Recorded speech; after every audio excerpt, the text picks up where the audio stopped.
Before we start, I'd like to start with congratulating Don Stevens. What a tremendous honor to have the press box named after him. Over 3,000 games called.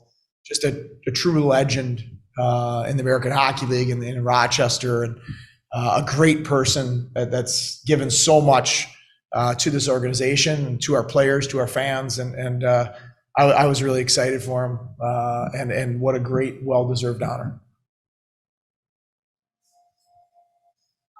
The game didn't seem as lopsided as the score turned out, so what's the difference? It was 2-0, right? The empty net goals are, I don't calculate those, whether we are on the good side of the empty net goals or the bad side. So it's a 2-0 game. I thought the first was a little sloppy, like both teams have been off, not practicing much over the last week. I thought the second, we were really good, except for our offensive execution was just extremely poor. And credit them. They're a good puck pressure team. They're a very good defensive team. They have a big, heavy D-core. They have a great group of forwards. And they made it hard on us. But, we put ourselves in some really good spots in the second period. 2-on-1s, 4-on-2s, guys walking out of the corner with the puck. And most of them didn't even result in shots on goal.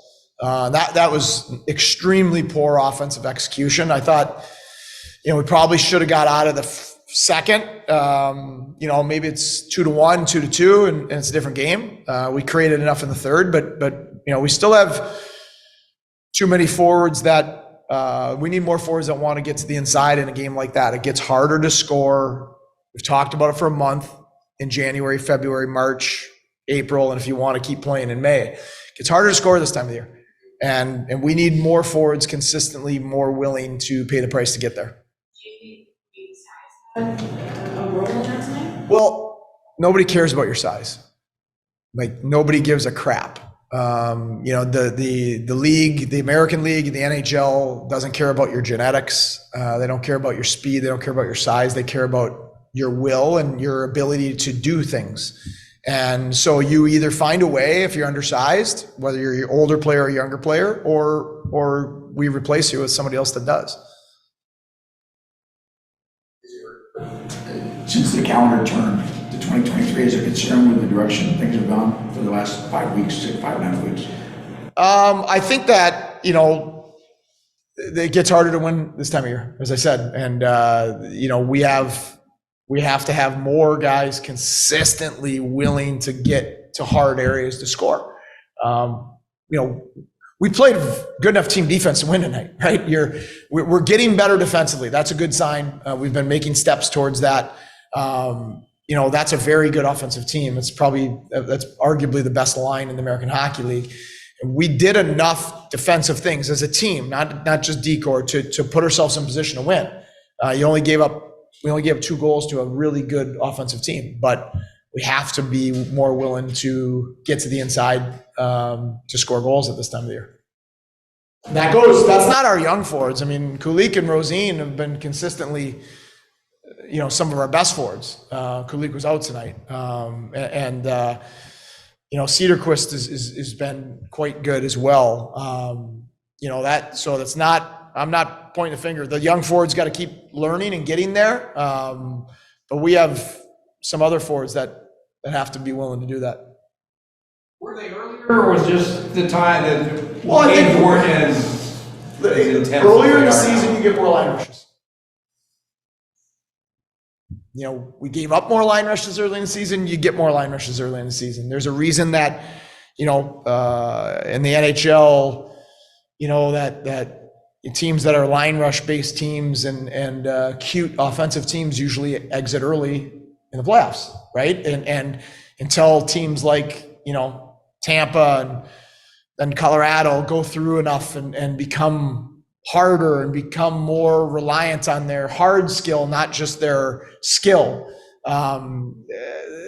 Puck game, offensive chances can dry up. I mean, that's a great defensive team. They're not just going to hand you 4 2-on-1s to score on line rushes. And so you have to soften them up with some dirty goals.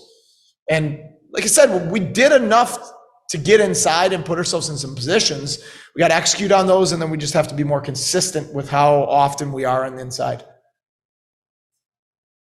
seemed like your best minutes the team had tonight versus second period, like it was either on the penalty kill or immediately after the penalty kill. Yeah, I thought the penalty kill was awesome. Webby does a great job with them. And it's interesting, right? The penalty kill, you're not worried about scoring. You're just worried about working and competing and look at the results. And I think that you got to start, if you're struggling offensively, you got to take that penalty kill mentality into your 5-on-5 game. And then usually success will follow with that. There was only 5 shots on net at the end of the first, but the game finished with 28 shots on net. I thought that third period there was a good handful of scoring chances, but no player was able to get on the stat sheet offensively tonight. What made their goaltender so difficult to beat? Well, I think, first of all, he's a very good goalie. Right, he's a high prospect, and he's playing very good. He was in the All-Star game. He's having an excellent season. He looked excellent tonight. I thought he made hard saves look easy, and I thought he made easy saves look easy, which is important too. But I also think that I think we allowed him to feel too comfortable early in the game. Sometimes it's not always about did you score on that shot, even did the shot get on net. But if you've screened him, 10 times in the first period, if there's 10 plays in the first period where a puck is being delivered towards the net, whether it gets to him or not, and he didn't see it, as a goalie, it starts to make you uncomfortable. You start to question, are you seeing the puck very well tonight? I'm fighting it. I can't find it. There's guys around me. I'm getting bumped. I'm getting contact. All of those things potentially create doubt in a goalie's mind. Or in their positioning or in their aggressiveness, and that might pay dividends later in the game. And I just thought that he was excellent. I don't want to take nothing away from Hofer, but I don't think that we did enough to make him uncomfortable in the first 30 minutes of the game.